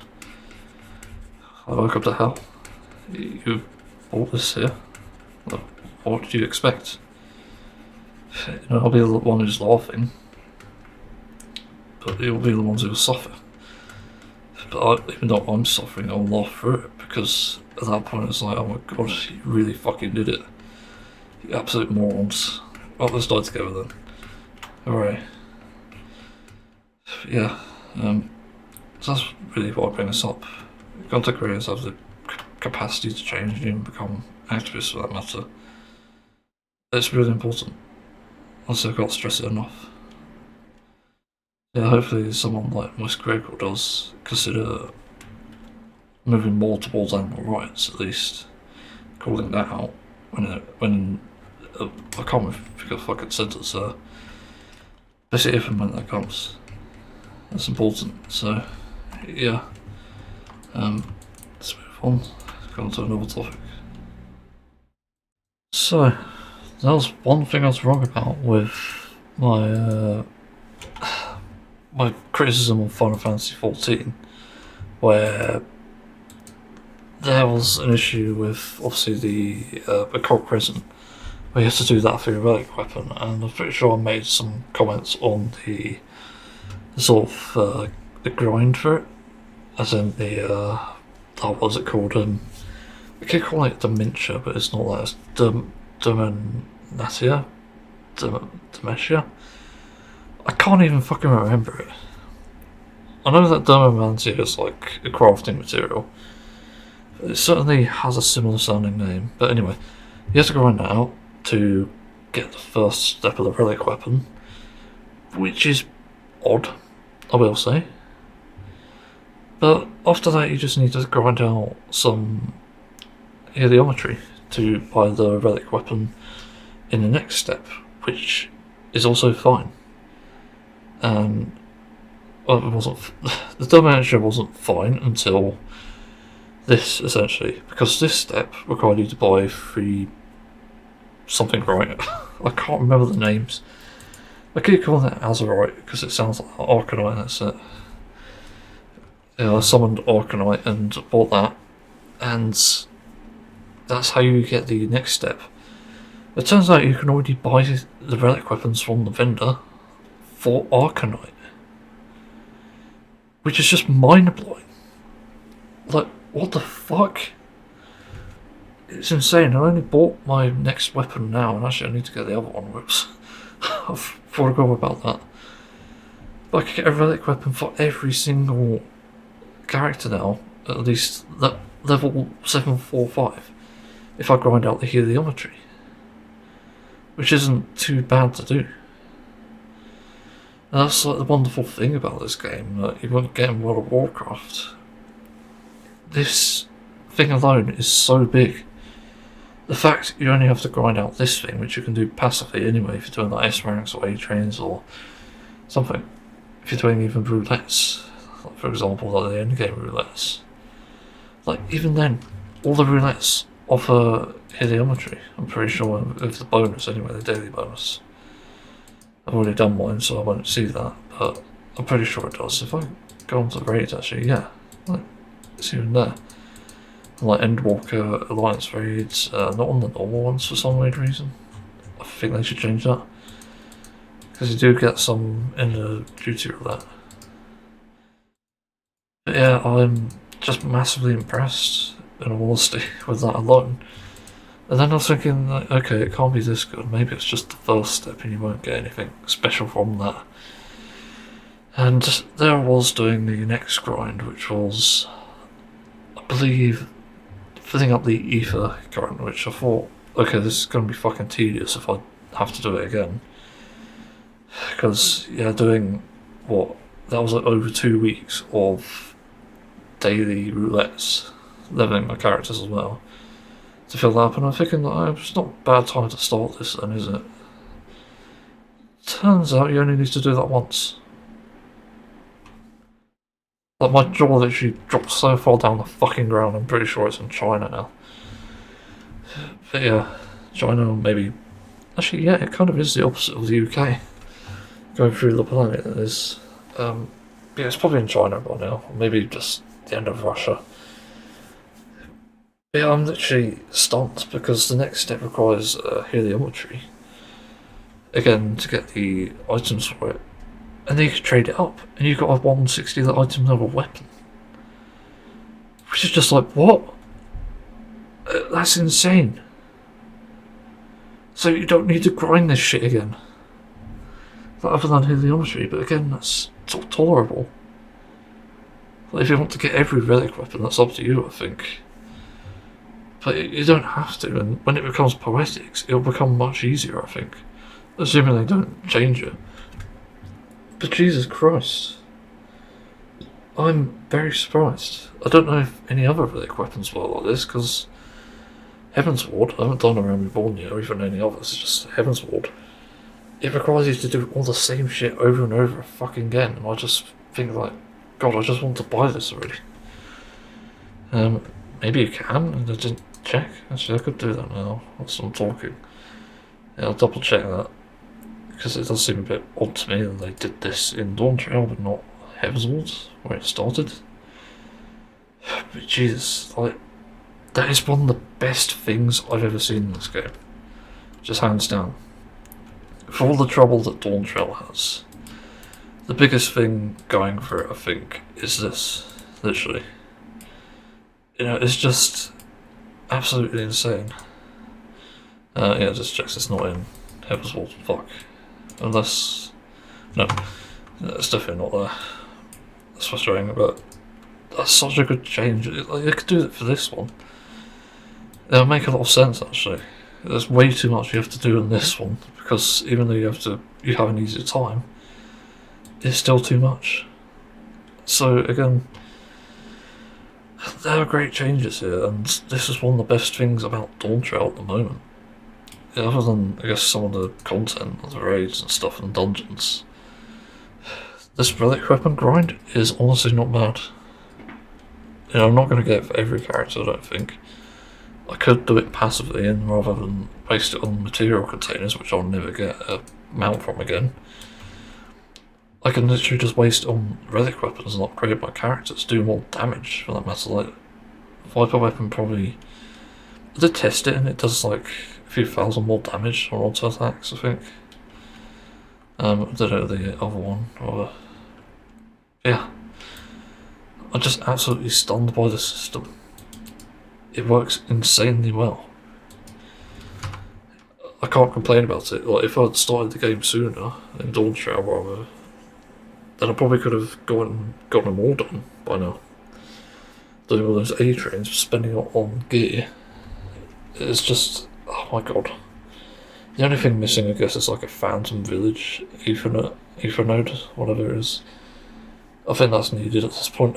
I'm fucking fed up of going through Tulion's Ethernet system, going there, walking to this fucking place. Like, Jesus Christ. Also, how can Geralt be in two places at once anyway? I do love this. It's hard to dislike, really.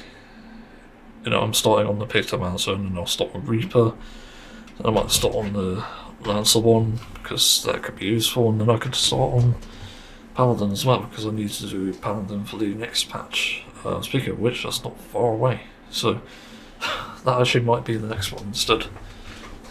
Then again, I could just get the Reaper weapon ready. And I'll probably get Heliometry naturally from the next set of content. Yeah, I'm thoroughly impressed with this, to be honest. So anyway, I just want to update people on that. And I suppose I can add another thing here about my goals in the game. I'm still going through, speaking of which, I need to delete this. I'm still going through some, what is it? I go through the Hildebrand quest, I mean. But my goal is essentially through a sort of a tier system, sort of, not really. I wrote it down here to do like priority, I just write priorities. Weeklies, relic weapon, followed by mount, followed by questing, and then repeat. The relic weapon can be sorted based on if it's done over time or if it's done, well, like this. It depends really. But yeah, it's pretty much goated, I think. Yeah, this priority system, obviously weekly is most important, especially given when I stop playing the game. That will be my priority, but then I just go in the order of like relic weapon after that, then mount, a mount grind, and then questing zones.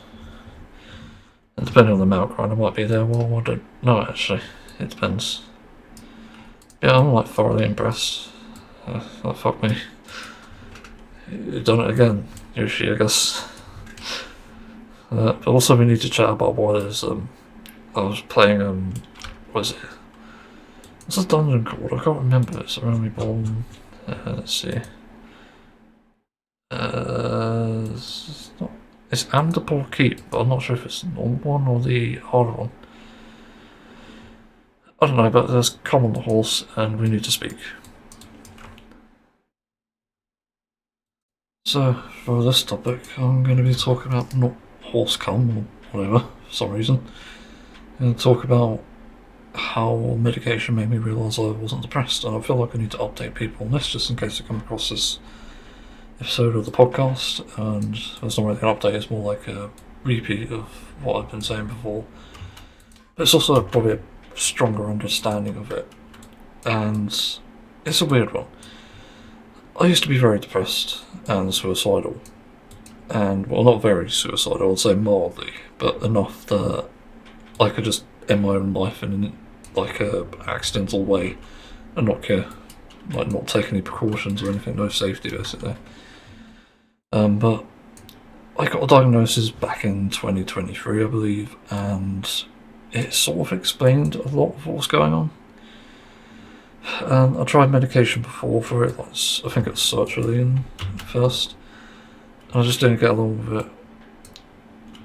But then I tried something else, and it just didn't work out. I couldn't get along with the side effects. It's just fucking awful for me, to be honest. I couldn't stand medication. The side effects were the worst thing. So I don't know if it even treated me. But 2023 came along, because this was back in 2018, I think, 2016 maybe. And I got my diagnosis, and then I got a list of medications I could try. So I decided to try them, especially in line with my sort of issues around the side effects, as we know. Because the side effects are quite a big problem, to be honest. Like, they're so detrimental that it can make me more unhappy. It's strange. So I essentially took the medications that I prescribed. I took two at once. Actually, there's one before that, citalopram. Made me throw up everywhere, so I stopped taking it after that. So fuck that. Then I tried metazapine. Also goes without saying, I'm diagnosed autistic since childhood. Also learning difficulties and other such fascinating things. So that probably impacts it to an extent. I also have Crohn's disease, so that adds to it. It's insane how dangerous this can be, I think. To people, to me, that matter. It's not good, to put it short. So that's had an impact on my life, for sure. The fact that medication just doesn't work consistently like it should. And it's just frustrating. I just want to get on with my life, and then eventually I tried Taiream and metazapine at the same time, only to have side effects again, but not nearly as bad. But I still took it, and eventually it got so bad with one of the side effects, which actually wasn't the ones I was worried about. It was actually my like my stool consistency that was concerning me, and I stopped taking it because of that. Then I went back onto metazapine and stayed on that for a while, and then I went to Taiream again and stayed on that for a while without the metazapine, and then metazapine again, and eventually I just fucking gave up. Like 2 years of this shit. It's just, I just couldn't take it. The side effects are bad, but mainly I have like delayed sort of well, the libido, I'll say, like sort of shortened, delayed a bit. It was not as bad as other meds, I will say. It does allow me to finish quickly-ish, but not quickly enough, I don't think. So that was always a problem. But I will say that one of the worst symptoms was probably the sickness and the anxiety that it could cause, and also the sleepiness. The sleepiness was fucking horrible. I remember just sleeping in until like 7 o'clock in the morning and just like never getting anything done on the day because it was that much of a clutch on me, or a crutch, or whatever. Not a clutch. I'm not sure if I had a clutch anyway. There's that much of a crutch on my life that I started to become like a, I don't know, like low effort, I guess, in certain things. So I knew I needed to stop because of that. It's just literally too much. You know, it's harmful. It's just harmful shit, and I realised that I really needed to stop. But after a sort of 111 call, rather, in the UK, which is the NHS number, I realised that I needed to figure this shit out to get this problem solved, basically. And I think the only way to do that was to get referred to a doctor. And I was sort of referred to a nurse at first who began to list some symptoms. Because I mentioned that I'm autistic and I needed a therapy service that was specialised in autism. Because I wanted to try therapy after quitting these meds, which I did. And it certainly surprised me that the nurse actually understood everything. she literally listed all the symptoms I had and said it was autistic burnout. I was shocked. It's insane, actually, the realisation that I had then. Because it's just unlike anything else that I've known since going to doctors and stuff, trying to figure out these problems that I've had to. It's always such an issue, trying to figure this shit out. But eventually I did, and it sort of came back to, I'm probably burnt out. It's crazy. And because of that, I decided to get therapy for this, but the therapy wasn't helpful. Because it wasn't actually addressing problems, and in fact they threw me into a fucking self-help piece of garbage, and it didn't help. Maybe worse. So thanks for that crappy therapy service. They're absolute dickheads, literally. It's ridiculous. Yeah, anyway, I obviously quit meds, but I quit drinking as well, because that's another thing that probably didn't help. And I just sort of started to realise that, oh shit, I didn't actually need these meds. Over time, my symptoms started lessening. I was less tired, I was more energetic now, rather than less energetic, because that was another problem. I was less stressed out, I was happier, and I was also able to finish quicker, as we know with that other topic. Now, going for medication was probably one of the best things I did for my health overall, because it allows me to address autistic burnout in the correct way possible, in the most correct way possible, because I think the medication just fucks me over too much. It literally caused too many problems and enabled autistic burnout, because autistic burnout is the issue here. This is how meds made me realise that I wasn't depressed. I was just going through autistic burnout. And yes, that explains the suicidal behaviours, because society is shit. And society actually doesn't care about people like me, even though they say they do, but they actually don't mean that. They're just saying it to get, essentially, the virtue signaling. Rather, that's literally what they do. And it's real shitty. In fact, my life can be reduced to, oh yeah, you're just a number that we want to save. It just demonstrates perfectly the problem of mental health help and stuff. There's just way too many issues with this shit. And when it frankly shouldn't be an issue. It just baffles me. I really don't understand why it's like that. It really doesn't make any sense to me, to be honest. And I just want my life to be normal. That's the thing with this too. I don't want to be suffering. I don't want to be struggling for that matter, and unfortunately because of the world, the way it is, and them not understanding on purpose, it just makes things worse. So yeah, of course I'm going to be unhealthy and unhappy, because the world has made it that way for me. Like, thanks. Just fuck off, absolute morons. Seriously, people who pretend they understand autism are probably some of the worst people, because they're probably worse than people who mock it, literally. Like, I don't really have anything nice to say about people who pretend they understand it, because they literally conflate the issue. They literally reduce it to black and white thinking, when we should be thinking of autism as a spectrum, as rainbow thinking, essentially, for lack of a correct term. That's that, really. Yeah, I'm just constantly just baffled by this shit, because it's just so overwhelmingly bad, the state of things.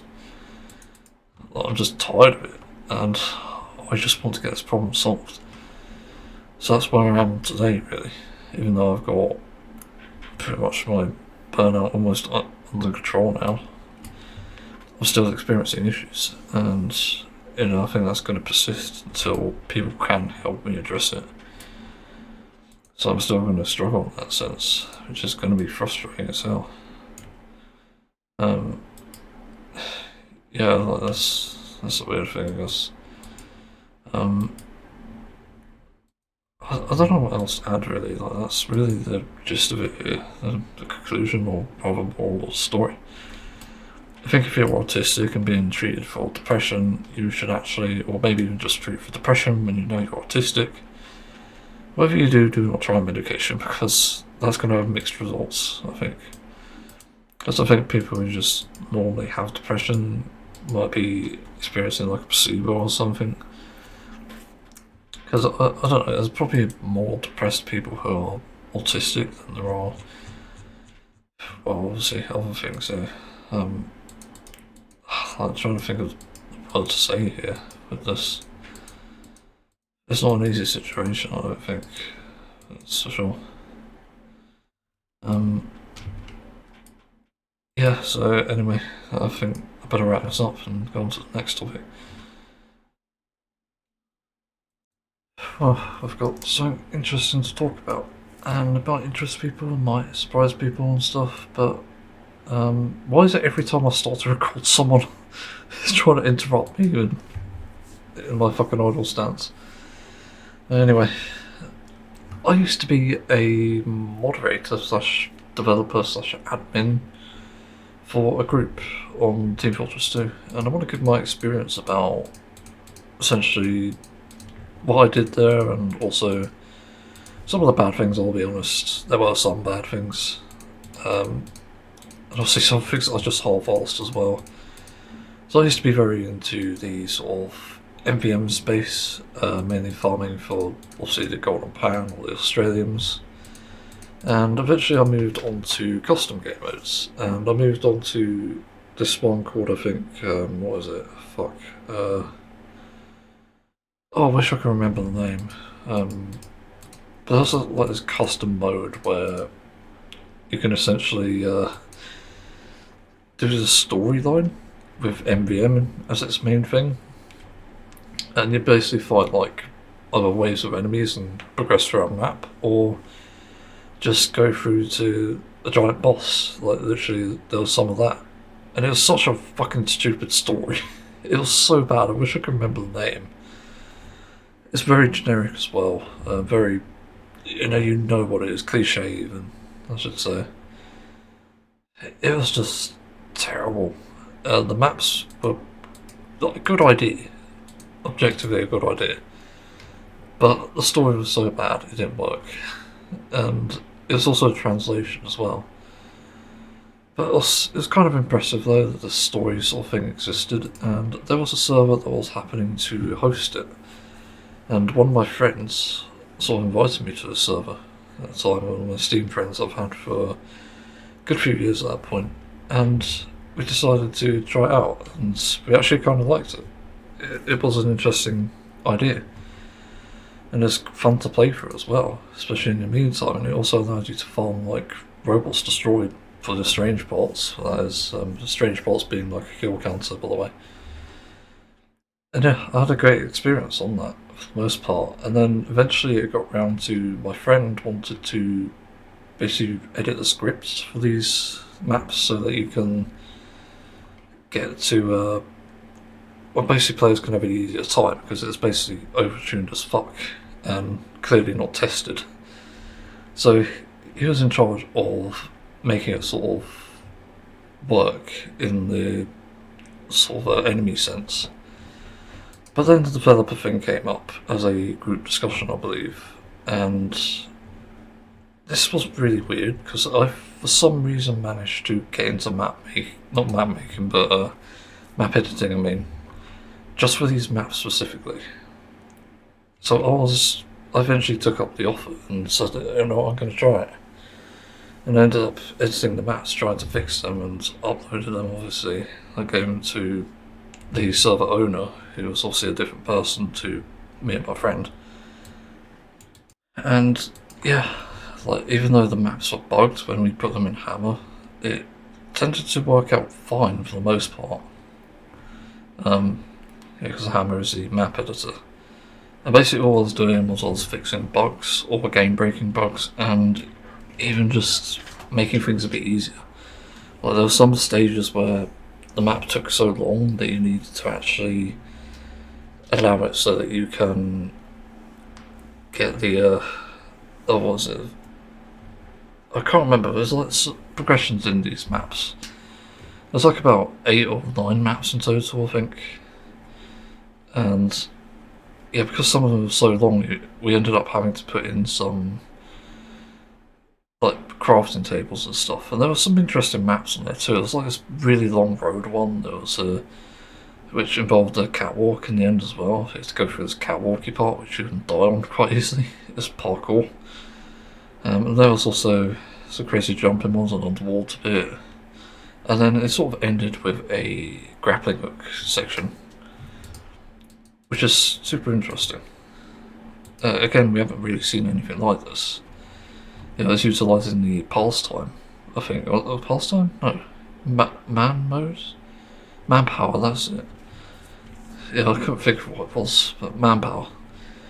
It's really interesting. I certainly enjoyed editing the maps and sort of getting them to work and be more accessible. I remember one of them I ended up putting a crafting table on in the middle so that players who respawn there, because that was where you respawn, there's also respawn points that essentially got updated whenever you completed part of the story. So that's why I put that there and tried to make it more accessible. Some maps luckily didn't need editing, but others just did. It's an unfortunate thing there. And what did I do next? Oh yeah, I eventually got promoted to Moderator. So yeah, I wasn't actually an admin, I forgot. I was just Moderator, but I was allowed to kick players, not ban. Ban was an admin thing, luckily. I was allowed to edit the maps, upload them, obviously. And I was also given some special commands, which made it fun. The only thing I'm not proud of, and I'll just say this outright, is I think I used to kick players for either exploiting or, well, technically it's an okay thing, but I think I also used to kill them just based on my own feelings about them, which is fucking shitty. I know that. That's before I addressed my toxicity problem, but that was when I played Overwatch, so addressing that. So yeah, I used to do that, but I used to make it fun. Whenever we played the maps together, me and the random lobby, I think there's about 16 players, maybe 24 actually. I can't remember. There's kind of an insane amount of players. But to make it fun, I used to spawn in or just add some things to it. I can't remember the list of commands, but I know we had like the slap command, and I used to do a binding where I did like /slap at all, and I'd just slap everyone, and we did that on the grappling hook maps, which were kind of funny. Yeah, and I think there was even like gold mode and stuff, so I used that sometimes. I think I used it on some players as well, I could be wrong. We just had fun with it really. And I think of all the experiences I've had doing like anything to do with community, I think that's probably the one that I had the most involvement in, really enough, and did the most, for that matter. So I've had experience with this, and this is why I seem to have a fair bit of knowledge on map development and even just TF2 and its workings. Yeah, that's pretty much where it started. So yeah, that was just my experience, and there wasn't really anything else really moving forward from that. I didn't do anything in Overwatch, I didn't do anything in other games, I didn't even do anything when I was back in TF2. So it's really one of those one-off experiences that, you know, I'm kind of glad that I had, but at the same time it's kind of like, not sure about it. I don't know if it was good or not. But obviously, eventually I sort of dropped off the game and, yeah, I moved on from that stuff. But I know my friend, I think, actually I don't know if he's still around, because I did a friendless purge because I just wasn't happy in my life. And if people really wanted to speak to me, they'd add me back, and some did, thankfully. Yeah, he's probably still around and still doing Man vs Machine, to be honest. Yeah, it's kind of the crazy thing, that was sort of his passion, doing MVM scripts for waves and bot design and stuff. Yeah, I have some crazy experiences there. You know, I went from a surf player back in the OG days to bit of Death Run, a bit of Mario Kart. I love the fucking Mario Kart maps. They're gold. They're goofy as well because they worked in specific ways. Yeah, and then on to MVM, and then to customs, and then casual, which is where I stayed. Even though casual's a bit flawed. But there we go. That's my experience. Hopefully people enjoyed listening to it. Gonna do an outro. Thanks for listening to the podcast for some reason. Don't know why you're still listening. Why haven't you clicked that unsubscribe button? Isn't it tempting? Maybe it says subscribe and you just want to unsubscribe after. Maybe my voice annoys you. Maybe this could be the outro. Maybe I could do a perfect cut and, just talk about things that you'll never